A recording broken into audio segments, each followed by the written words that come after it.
In this question, we were told that you start from a certain point and you travel 18 meters to the west and 25 meters to the north. Now, you might see that these compass bearings over here look awfully like a Cartesian plane, right? This being the x-axis, this being the y-axis. So, if we want to find out how far we are away from our original starting point, then it's actually quite easy to do that. Our position, where we've ended up, is negative 18 I hat, it's 18 to the left, plus 25 j hat, that's 25 to the north. Now, what we're being asked for is how far we are away from where we started from, that's r, and what is the internal angle over here, our angle of orientation. Now, we more commonly in this class use this as our angle of orientation. So we will solve for this theta first, and then we'll solve for what that internal angle is. So, as you've probably guessed, this entire question simply boils down to taking a vector that is in Cartesian and turning it into a vector in polar. So let's try it out. The distance in polar, or the size of the vector, is given to us by Pythagorean theorem. Negative 18 squared plus 25 squared, and take the square root of the whole thing.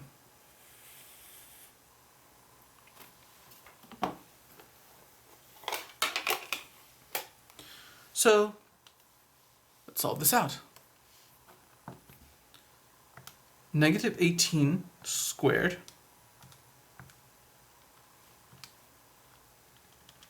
plus 25 squared gives us 949. The square root of that answer is 30.81.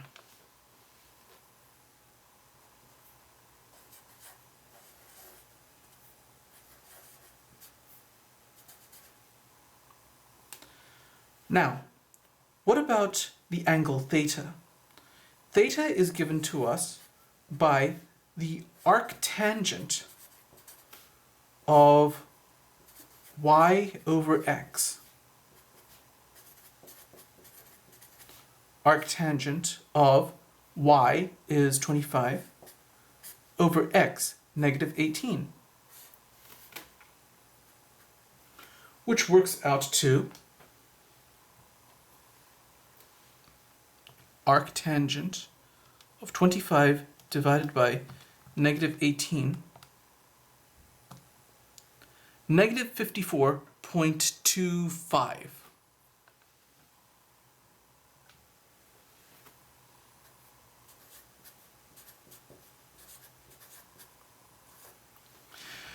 Now, you'll notice the problem.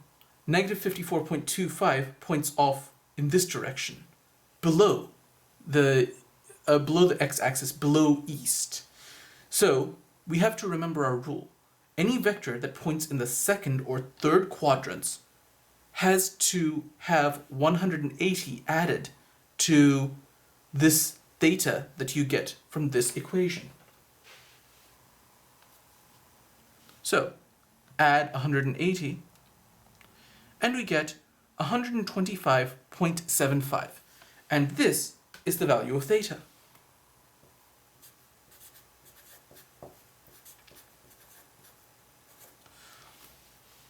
So if this angle over here, theta, is 125.75 degrees, then this interior angle over here, let's call this angle, I don't know, let's call it beta, for example. Beta is going to be equal to 180 degrees minus theta, which we said was 125.75, which will give us 54.25 degrees. So this is a question where we were given effectively a vector in Cartesian coordinates, negative 18i hat plus 25j hat, and we had to convert it into polar coordinates. So in polar form, we would say that this vector is 30.81 meters at an angle of 125.75 degrees. This would be the representation of this vector in polar.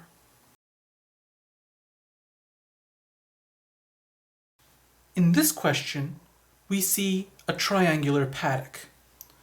It has three sides, as triangles usually do, with one side having a length of 80 meters, oriented at 21 degrees below the horizontal. The second one has a length of 105 meters, which is oriented at 11 degrees away from the vertical. And finally, there's the third side, and we do not know its length or its orientation. We will call this last side C. And we shall solve for its length and orientation using vectors. Now, one way to think of this is like this.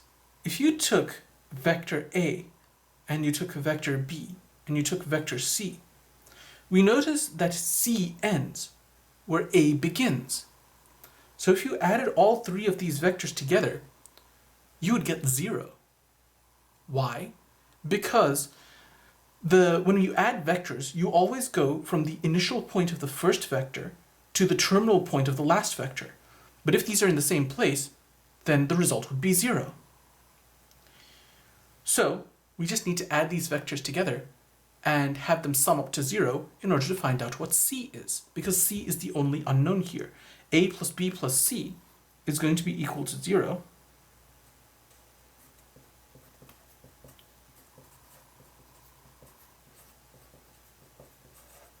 And C is the only unknown. So let's start with A. A has a length of 80 and it is oriented at 21 below the x-axis. That's 21 clockwise from x. So correctly we should say it's negative 21. Now here's what we'll do. This is the polar form of this vector. So let us convert this into Cartesian.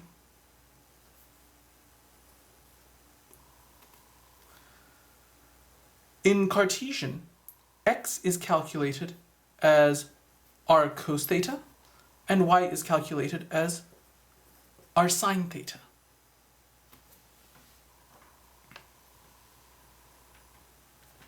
So, let's start with x.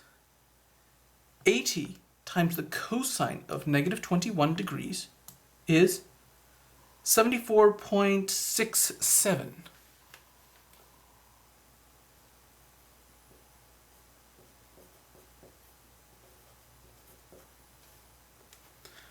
And y, which is 80 sine 21 degrees, or more correctly, 80 sine negative 21 degrees, negative 28.67.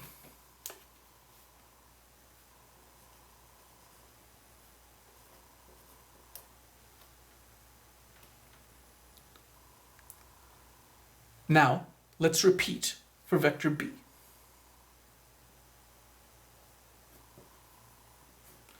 B has a length of 105, and we see it's oriented 11 degrees away from the vertical. But because we want to standardize all of our angles relative to positive x, that means we have to add a 90 degrees to it in order to get what the full angle is. 11 plus 90 is 101. So, let's find x. 105, that's r, times the cos of 101. negative 20.03.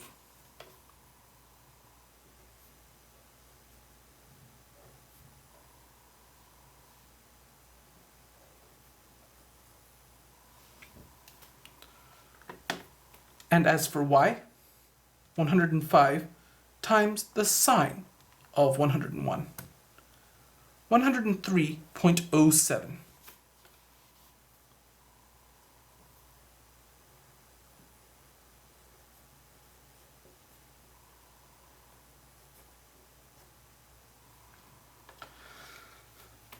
So now what we have to do is solve for a plus b.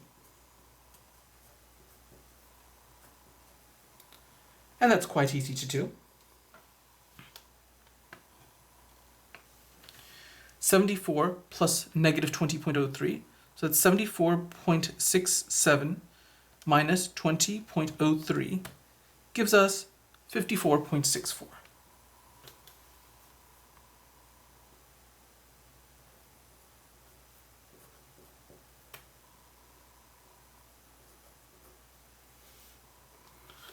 And for y, 28.67, or rather negative 28.67 plus 103.07 gives us 74.4.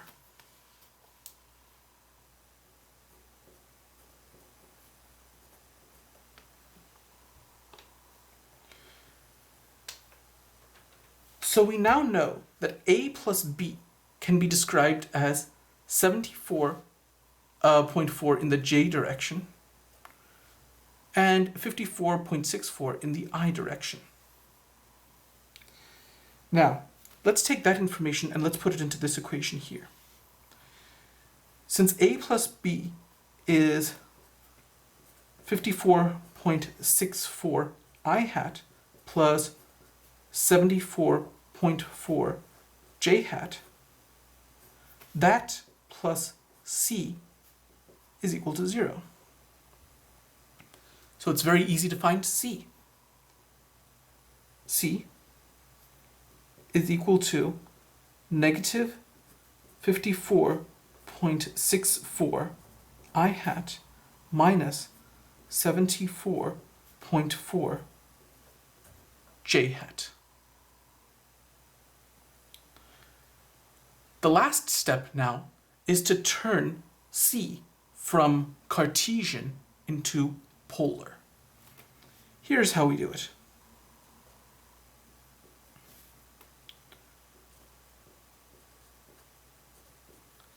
We take the x component, square it, and add the y component, also squared. And then we take the square root. Let's go ahead and do that. 54.64 squared plus 74.4, also squared, gives us 8,520. Take the square root of that, and we get 92.3.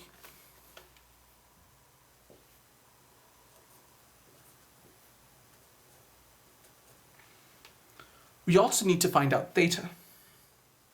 Theta is the angle of orientation, and that's going to be the arctangent of y over x.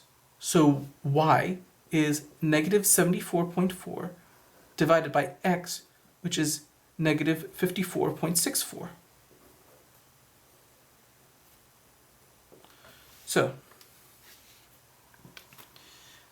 negative 74.4 divided by negative 54.64 gives us 1.36.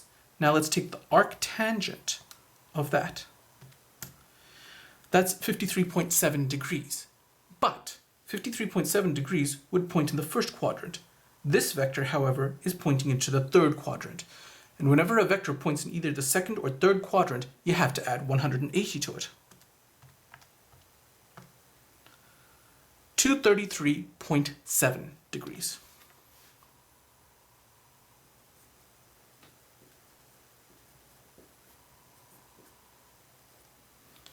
So, vector c is equal to, it has a length of 92.3 meters and an orientation of 233.7 degrees.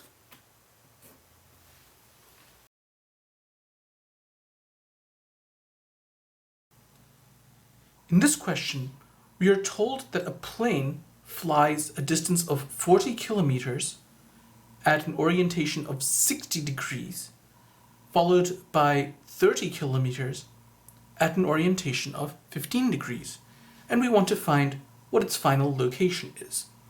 That's the same thing as asking, what is the resultant of these two vectors when you add them together?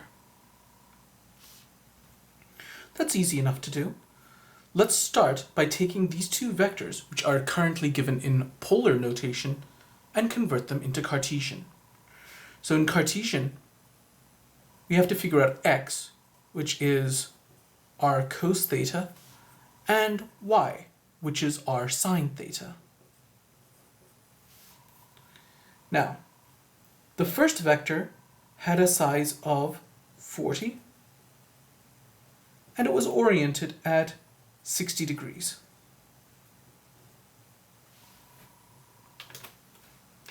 Whip out your handy-dandy calculator and figure out what 40 cos 60 is. It's 20. So x for this first vector is 20.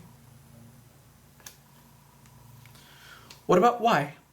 Well, y is figured out as the size of the first vector times the sine of the angle, which is 34.64.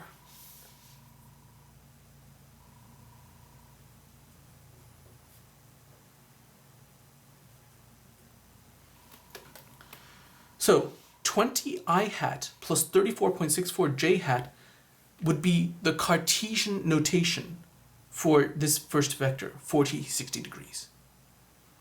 Now for the second vector. That's 30, 15 degrees. Again, find x. 30 cos 15, that's 28.98.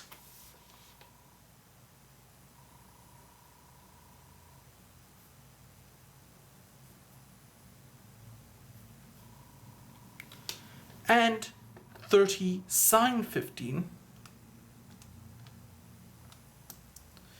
7.76.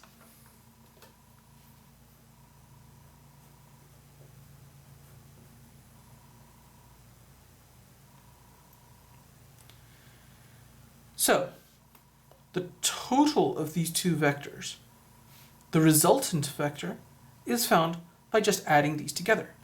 20 plus 28.98 will give you 48.98. And 34.64 plus 7.76 will give you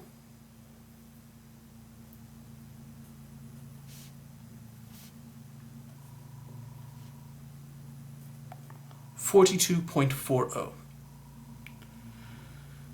So this resultant vector has a size of 48.98 I hat plus 42.40 j hat. But maybe we want to convert it back into polar. Let's go ahead and do that. The size of this resultant vector is given by the x component squared plus the y component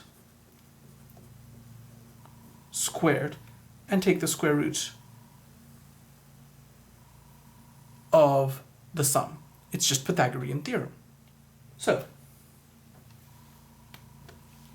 48.98 squared plus 42.4 squared gives us 4,196, and take the square root of that, 64.78.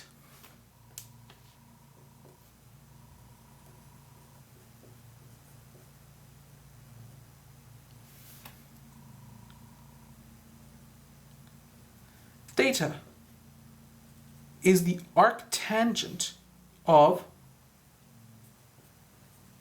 42.4, that's y, divided by 48.98, that's x, which gives us 42.4 divided by 48.98, 40.88 degrees. And since this point's in the first quadrant, we don't need to apply any corrections. So this resultant vector is described as 64.78 at an angle of 40.88 degrees. And that is also the location of the plane at the end of this story once it has completed the two legs.